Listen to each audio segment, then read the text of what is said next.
Tena, word for word, Soumya, O gentle one, Anusoche, just lamenting, Tam, him, Ada patantam, gliding down, Bhratre, on his brothers, Paretaya, death, Vidudruhe, revolted against, Yaha, one who, Niryapitaha, driven out, Yena, by whom, Sruhit, well-wisher, Swapuryaha, from his own house, Aham, myself, Swaputran, with his own sons, Samanuvratena, accepting the same line of action.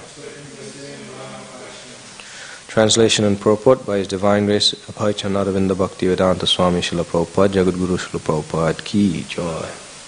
Translation: O gentle one, I simply lament for he, Dhritarashtra, who rebelled against his brother after death. By him I was driven out of my own house, although I am his sincere well-wisher, because he accepted the line of action adopted by his own sons.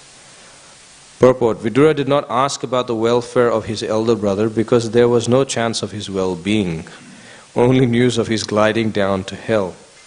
Vidura was a sincere well-wisher for Dhritarashtra, and he had a thought about him in the corner of his heart.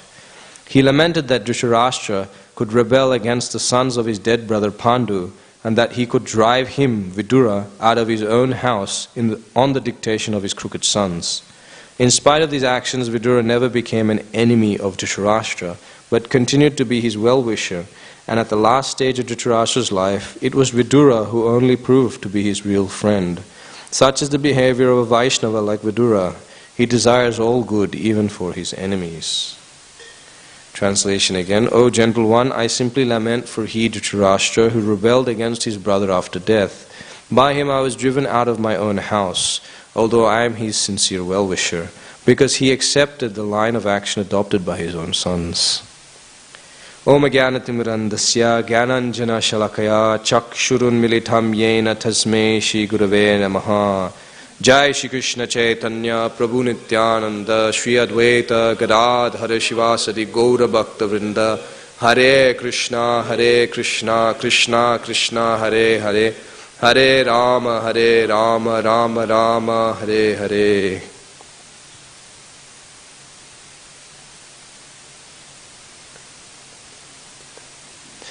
Hare Krishna.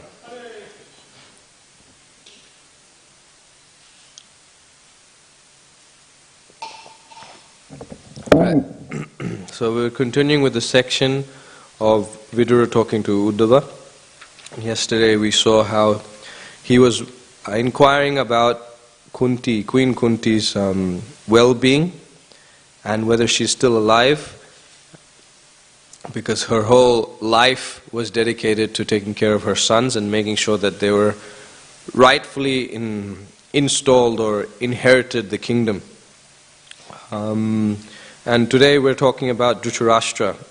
So it's a nice shift Prabhupada explains to us, otherwise we'd never understand. But the shift here, Vidura, is rather than asking about Dhritarashtra, he knows Dhritarashtra's a gone case. He's already gliding down to hell very confidently because of his actions.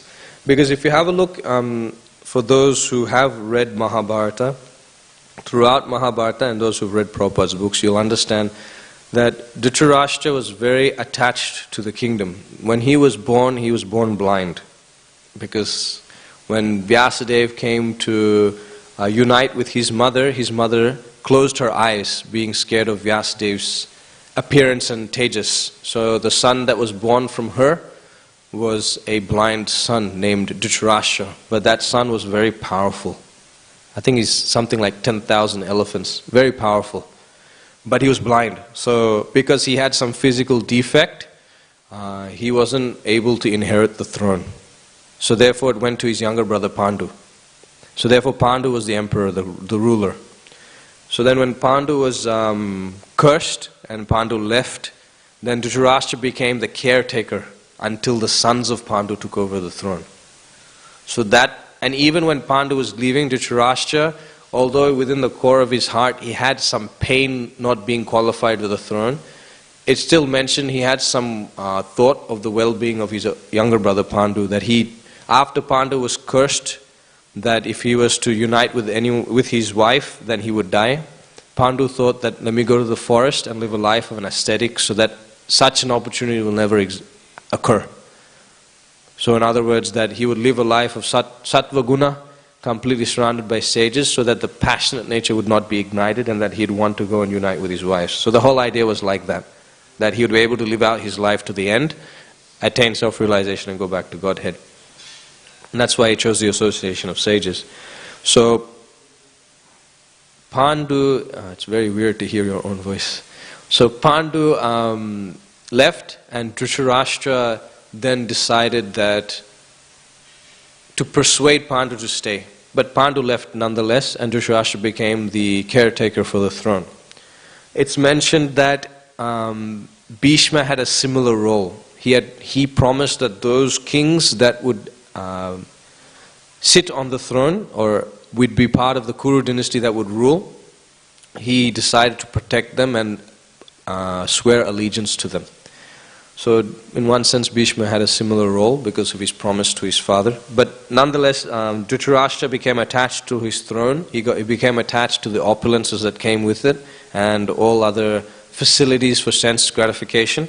Although he did rule properly, the citizens were taken care of, still his attachment to the throne was greater than for the good of the kingdom, good of following the Kshatriya principles of allowing those of the right dynasty to sit on the throne. So Dhritarashtra was very attached. And because he was very attached, when his sons were born and he saw that Pandu's sons hadn't come at that point in time, he became very attached and realized that, okay, I will continue to live on the throne, and when my sons come of age, like Duryodhana, he would then take over the throne and I would be given still the same treatment because I am the previous ruler. So Dhritarashtra was very much attached to that principle. That, can you go and...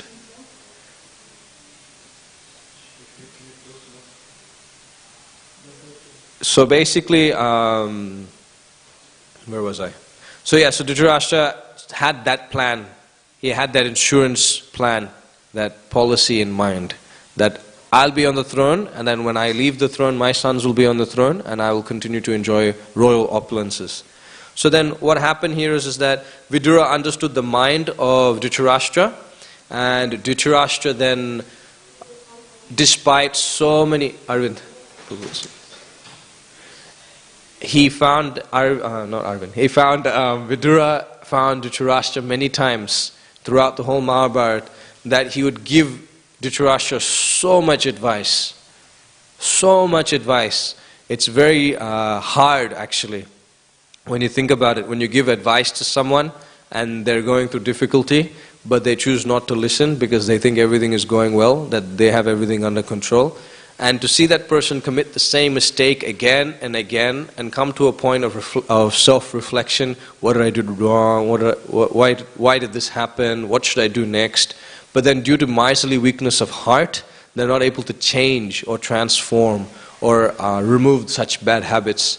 So such vairagya will become a simple temporary renunciation.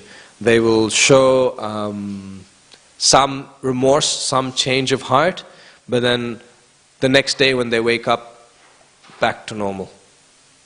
Back to the normal activities, back to the attachment towards material and sense gratification. So Dhritarashtra throughout Mahabharata, he will show some remorse, some change of heart, and Vidura will take that as an opportunity to try and preach to him, tell him that actually the Pandu's sons are the ones who are the rightful inheritors of the throne. You give it to them and you'll be peaceful and happy. Everyone in the kingdom will be happy. Your sons will be happy. In fact, Vidura, as soon as Duryodhana was born, Vidura told Dhritarashtra that this son will destroy the dynasty, kill him. Get rid of him. He is the cause of the destruction of this dynasty. Because as soon as he was born, it was mentioned, when Krishna was born, then you hear all the celestial instruments and you see the demigods are singing, environment is so peaceful, all of those things. And when you read in Bhagavatam, when Hiranyakashipu and Hiranyaksha, just before their birth, they caused so much problem. You just see difficulty throughout the whole universe. Similarly, when Duryodhana was born, it's mentioned that jackals and asses were braying. They were making such great noise. Inauspicious omens were shown when Duryodhana was born. And so Vidura, seeing that, told Dhritarashtra, get rid of that son. That son is the cause of the whole dynasty burning down. Complete destruction of our dynasty, which eventually happened in the end. So Vidura's instructions and advice always fell on deaf ears. Not only was Dhritarashtra blind, Prabhupada says that he was blind spiritually as well. Because of his intense attachment, Bhogashvaya prasaktanam taya parhita chetasam vavasayatmika buddhi samadho na vidhiyate. That attachment to Krishna wasn't there. Because of excessive attachment to opulence, bhoga and aishvarya, sense gratification. If you have these two things, it's not possible to follow spiritual life very easily, very smoothly. So therefore our whole process is just simply to cheto darpana marjanam, to get rid of this infection or contamination of the heart. To think that we are the body and that the senses' demands are to be satisfied at all times, all place, circumstances, and that we should live in a comfortable position so that we'll be able to enjoy material existence. That is a contamination of the heart. That needs to be removed. So very basic point Prabhupada always used to emphasize is that we're not the body, we're the soul. Sarvapadi vinirmuktam tatparatvena nirmalam. That we need to get rid of these upadi. What is the upadi? Designations. These designations of I am this, I am that, I am Indian, I'm American, I am black, I'm white, I'm girl, I'm boy, I'm an engineer, so and so, such and so forth. So basically the whole idea is Rishikena Rishikesha Sevanam Bhakti Ruchyate. That if we engage the senses in Krishna's service, which requires us to constantly pull the senses back from their attachment to material objects and engage them in Krishna's service. And by doing that, naturally, we'll come to the stage of performing pure unalloyed devotional service. By practicing Krishna consciousness, Sri Chaitanya Mahaprabhu has given us the blessing that Cheto Darpana Marjanam, that all these contaminations that are hiding our original identification as the servant of the Lord will be immediately cleansed. But if we don't act in that way and we fall prey to the weakness of the heart, like in the first chapter of Bhagavad Gita, Arjuna fell prey to weakness of heart. Although he knew he had to fight to regain the kingdom on the grounds of dharma, still he was thinking, my family, my family. On the other side is my family. How can I kill them? They're my family. Better they kill me than I fight them. So this weakness of heart is a very prominent anartha that everyone goes through, that we know what's right, what needs to be done, but we don't have the strength to be able to carry it out and act it. We may have the strength at a certain point in time, but Maya always seems to overcome us. And Maya just uses that as a wedge to drive us away from Krishna. That look, it's not possible. So many years you were practicing Krishna consciousness, yeah, it was working, and it's not sustainable, it's not going to work for such a long time. Just a little bit, the senses are demanding, you should just satisfy them just a little. Prabhupada says, you should keep the body and soul together. Yeah, so satisfy the senses just a little, If you satisfy the senses, then the pushings and the difficulties that the mind's giving you, that will disappear. You'll become peaceful again. Trust me, I'm Maya. It'll work. But that's not how it works. Because what happens is that yehi samsparshaja bhoga dukkha yonaya evate. Adi antavanta kaunteya nateshu ramate buddha. That Krishna very clearly says that when the senses come in contact with the sense objects, the only thing born from it is distress. It's simply distress, dukkha. all such activities are pregnant with material distress. And the worst thing about that is that it will develop a hankering, another type of burning in the heart. And that will cause you to have to perform the activity again and again and again, to the extent that you'll become so stone-hearted that although it is against the principles of devotional service, sometimes even against human morals, against humane activity, like maintaining slaughterhouses simply for one's sense gratification, karma works in such a way that the heart will become so hard, your conscience won't work anymore. You'll perform that same activity again and again and again, and that will create this karma bij, this desire, this seed within the heart that will travel with you from one body to another. Again and again and again you have to suffer from that weakness of heart, because within the core of the heart you've developed a seed of material desire, and that material desire will again sprout, and that will again cause you to perform activities. Those activities will then give you reactions, and not only will it give reactions, again it will develop and strengthen and root that desire within the heart, which will then cause you to perform that activity again and again. But here's the thing, the most dangerous thing about doing that is that again in your next life it will there appear again with you. You will not be rid of it when you die. Therefore Mahaprabhu was very, very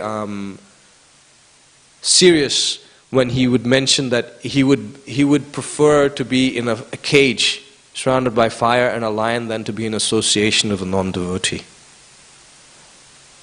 It is like drinking, in fact, it's mentioned that drinking poison is better than performing sense gratification, because drinking poison will end this life, but if you perform sense gratification, it will continue life after life.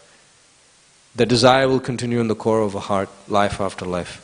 So then what's the solution? 6th canto of Srimad Bhagavatam, just before Ajamil's section, it's mentioned, Sukadev Goswami says, the holy name of the Lord by chanting Hare Krishna, Krishna Krishna, Hare Hare, Hare Rama, Rama Rama, Hare Hare.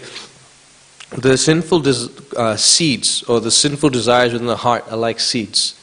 And when you fry seeds in fire, they'll no longer germinate. Whereas if you let them germinate and cut them, then again they'll grow. And if you cut them, again they'll grow. So this process of atonement is like cutting them and letting them grow. It won't work a long period of time. Maybe for a short period of time you'll be alleviated from that sensual desire, but again it will come and harass you again and again and again. But if you perform devotional service, beginning with Shravanam Kirtanam, most important, hearing and chanting, then these seeds in the heart, material desires, they'll be roasted. When these seeds are roasted, they'll never have an opportunity to be able to grow again. So Sukadev Goswami gives this as a solution, that if you want to overcome these material desires within the core of the heart, to sincerely practice devotional service. Of course, when we practice devotional service, we will stumble. We will, trip. We will fall, pick ourselves back up again and continue. We all have experience, those who are practicing devotees, those who have been just newly practicing, that we had desires, we had attachment to the 4 pillars of sinful life, meat eating, gambling, intoxication, illicit sex. We had attachment to all of those things. But we were able to gradually give them up slowly one by one, simply on the strength of our practicing Krishna consciousness and the association of devotees. But over a period of time, Maya works in such a way she makes you forget. She has 2 potencies.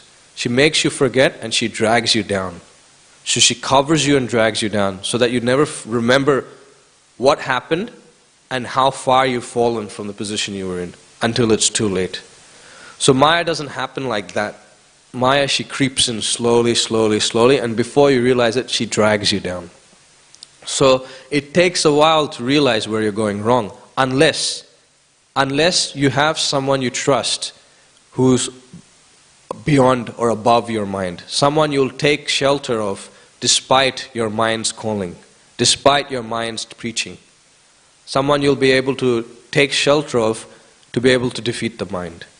Because that person will be able to, or that devotee will be able to see where you're going wrong then and there. Otherwise, it takes such a long time to self-reflect, to self-evaluate, to then rectify the solution and get back on track.